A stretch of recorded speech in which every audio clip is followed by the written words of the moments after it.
एक कंपनी जो हर कोई चाहता है लिस्टेड हो लेकिन होगी नहीं, वह ज़ीरोधा। और डिस्काउंट ब्रोकिंग की शुरुआत करने वाली कंपनी आज इंडिया के सबसे बड़े ब्रोकर्स में से एक है और एक काफ़ी शानदार प्रॉफिटेबल कंपनी।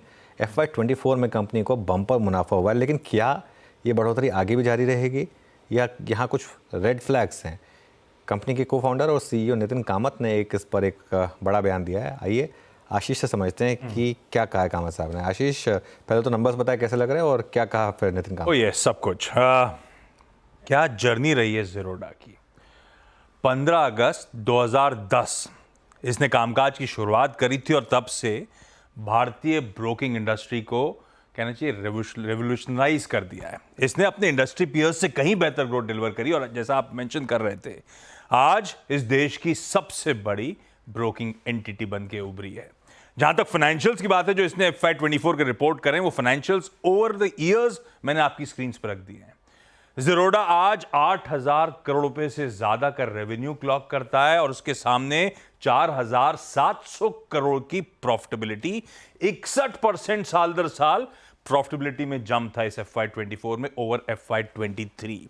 पर ये नंबर्स अपने आप में समझ में नहीं आएंगे, इसे मैं इंडस्ट्री के पर्सपेक्टिव में रख के आपको दिखाता हूं। जरा प्लीज प्लेट फ्लिप करिएगा। और ये इंडस्ट्री पीयर्स के साथ कंपैरिजन है, किसी एंजल वन, किसी ICICI सिक्योरिटीज के साथ। 4-5 हजार करोड़ रुपए के रेवेन्यूज इनके और ज़ीरोधा आज 8,500 करोड़ रुपए के रेवेन्यूज पे खड़ा हुआ है। ये कंपनीज 11 से 1,500 करोड़ रुपए की प्रॉफिटेबिलिटी पे बैठी हैं, ज़ीरोधा 4,700 करोड़ रुपए का। और इसको ही मैंने और पर्सपेक्टिव रखने के लिए दिखाया किस तरह से प्रॉफिटेबल बिजनेस मेकिंग मशीन हो गया है ये।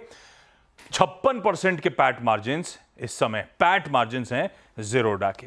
अच्छा, और डिटेल्स इन्होंने शेयर करी थी। इनके पास जितने तमाम कस्टमर्स के डीमैट अकाउंट्स हैं, उनमें 5,66,000 करोड़ रुपए पड़े हुए हैं इन द फॉर्म। अब डीमैट में आप कैश भी कह सकते हो, आप स्टॉक्स, म्यूचुअल फंड, ये सब पड़े हुए हैं। और इनके यहाँ जो इन्वेस्टर्स हैं या अकाउंट होल्डर्स हैं, वो 1 लाख करोड़ के इस समय अनरियलाइज्ड गेन्स पे बैठे हुए हैं। कामत साहब ने कहा है पिछले 3 साल जो मैंने आपको फाइनेंशियल दिखाए थे, उसमें जिस तरह की प्रॉफिटेबिलिटी खड़ी हुई है सामने, कस्टमर फंड से 40% ज्यादा की उनकी नेटवर्थ है। और अब ज़ीरोधा सेफेस्ट ब्रोकिंग कंपनीज में से एक है इस देश में। ना ही इस देश में, कामत साहब कह रहे हैं एक्चुअली दुनिया भर में one of the safest broking company हम बन चुके हैं। पर एक इंटरेस्टिंग चीज, नंबर्स अपनी जगह, कामत साहब जाने जाते हैं अपने कैंडिड कह लीजिए या फिर वो फ्रैंक स्ट्रेट फॉरवर्ड व्यूज के लिए। वो कह रहे हैं कि रेगुलेटरी रिस्क जो है ना, अब तगड़ी तरह से ब्रोकिंग इंडस्ट्री के लिए मटेरियलाइज हो रही है। और ये सुनिएगा, वो जो ट्रू टू लेबल सर्कुलर आया था, वो अब अक्टूबर 1 से इफेक्टिव होगा। इन सब कंपनीज की रेवेन्यूज पे इंपैक्ट पड़ना शुरू होगा। ट्रू टू लेबल क्या था? सेबी ने कहा था मार्केट इंफ्रास्ट्रक्चर इंस्टीट्यूशंस जो चार्जेस लेवी करते हैं, उन चार्जेस पे ट्रू टू लेबल रहें, उतना ही पास ऑन करें पूरा। फिर सेबी का कंसल्टेशन पेपर आया, वो इंडेक्स डेरिवेटिव्स पे। कहा जा रहा है अगले हफ्ते सेबी की फिर मुलाकात होने वाली है FNO में, जो चल रहा है उसको कंट्रोल करने के लिए, कर्ब करने के लिए। STT बढ़ गया इस बजट में। एनुअल मेंटेनेंस चार्जेस पे इंपैक्ट पड़ा क्योंकि बेसिक सर्विस डीमैट अकाउंट्स की लिमिट एक्सचेंजेस ने बढ़ा दी। 4 लाख तक तो कोई चार्ज ही नहीं कर सकते ये लोग। जो प्रिफर्ड या रेफरल बिजनेस था, उस पे इंपैक्ट है क्योंकि एक्सचेंजेस ने कहा है कि आप ब्रोकरेजेस शेयर नहीं कर सकते। और ब्रोकिंग स्पेस में जो कंपटीशन बढ़ रहा है, कामत साहब तो ये भी कह रहे हैं एक थ्रेट, एवर प्रेजेंट थ्रेट है मार्केट्स के गिरने की। एक परफेक्ट स्टॉर्म शायद ब्रू हो रहा है और शायद जो बेस्ट था ब्रोकिंग इंडस्ट्री का, हो सकता है हमारे पीछे चला गया। ओके आशीष, बहुत बहुत शुक्रिया। वैसे एक चीज़ मैं कहूँगा कामत साहब के बारे में, वो टिपिकल एक कंजर्वेटिव साउथ इंडियन फैमिली से, और ये बात उन्होंने पहले भी कही थी कि मतलब आगे रिस्क हैं। और देखिए, जब आप इतना पैसा बना रहे हो तो एक हमेशा थोड़ा सा ग्राउंडेड रहने में ही फ़ायदा है कि आप बोल के रखें कि नहीं। देखिए, एक चीज़ जो हमेशा उन्होंने कही है कि we are just 1 circular away from all of this turning around. मतलब एक सर्कुलर आया और आपका अगर प्रॉफिट वगैरह कैप हो गया तो इम्पैक्ट आएगा, लेकिन जो बना लिया, एक कैश जनरेटिंग मशीन बना ली है, मुझे लगता नहीं कि वो डिरेल होगी। तो ये खैर क्लियरली एक, अब देखिए ज़ीरोधा अनलिस्टेड है, लेकिन इसको दिखाने का सिर्फ पॉइंट ये था कि किस तरीके की, ये केस स्टडी है, किस तरीके की इन्होंने ग्रोथ की है। कामत ब्रदर्स दोनों पहले ट्रेडर्स थे वैसे, उसके बाद उन्होंने ये बिज़नेस स्टार्ट किया और उसके बाद उसको एक सक्सेसफुल वेंचर में कन्वर्ट किया। और निखिल कामत तो अब जो उनके नितिन कामत के छोटे भाई हैं वो तो अब इंडिया के सबसे बड़े पॉडकास्टर बन गए हैं एक्चुअली। उनका यूट्यूब चैनल और उनके पॉडकास्ट अगर आप देखेंगे तो वो तो मतलब सबसे आगे निकल गए हैं वो तो। खैर बहुत दोनों भाइयों ने बहुत कमाल किया है, तो उनको ऑल द बेस्ट। आशीष बहुत बहुत शुक्रिया ये पूरी की पूरी इन्फॉर्मेशन स्क्रीन पर सामने रखने के लिए।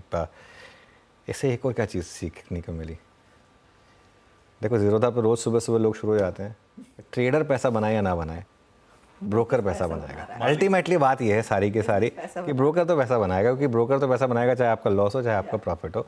हाँ, ट्रेडर को वो सब ब्रोकरेज एसटीटी सब कुछ देने के बाद प्रॉफिट बनाना है, उस चीज़ का थोड़ा सा मुश्किल हो जाती है। तो सवाल फिर यही होता है ना कि क्या इन दूसरे स्टॉक्स, भले ही आप ज़ीरोधा के साथ कंपैरिजन करते हैं और बाकी कंपनियां जो पहले से हैं लेगेसी प्लेयर्स हैं उनका बिजनेस इतनी तेजी से नहीं ग्रो हो पाया, लेकिन क्या उन स्टॉक्स के जरिए पैसा बन सकता है? नहीं बिल्कुल, एंजल ने छप्पर फाड़ के पैसा बना के दिया है। मोतीलाल ओसवाल ने ज़बरदस्त पैसा बना के दिया। इनफैक्ट एंजल का मैं इसलिए बार बार मैं इस कॉन्टेक्स्ट में रख रहा हूँ कि ये ज़ीरोधा लिस्टेड नहीं है। अगर ज़ीरोधा लिस्टेड होती तो आपने जितने सारे स्टॉक्स के रिटर्न्स देखे हैं, एक बार एंजल का 2 साल का चार्ट प्ले कर दीजिए ज़रा, एंजल 1 का जो आपने ये सब देखे हैं।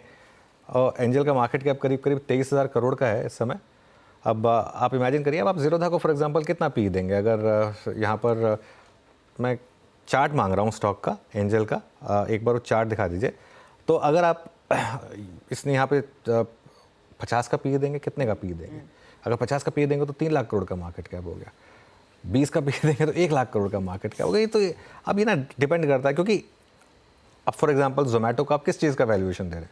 जोमेटो जस्ट एक एग्जांपल है, कोई भी एग्जांपल हो सकता है, पेटीएम हो सकता है या फिर कोई भी हो सकता है। इसको आप किस, स्पेशली जो या तो लॉस मेकिंग थी अभी अभी प्रॉफिट मेकिंग हो रही है, उनको आप किस चीज़ का वैल्यूएशन दे रहे हैं, कितना मल्टीपल दे रहे हैं? तो इन दैट केस अगर ज़ीरोधा लिस्टेड होती तो किस मार्केट कैप पर होती मुझे नहीं पता। मतलब बहुत क्यूरियस डिबेट होगी। मैंने एक बार ये टॉपिक छेड़ा था और उस पर काफ़ी क्यूरियस डिबेट भी हुई थी कि इसका मार्केट कैप इस समय एक्चुअली कितना होना चाहिए।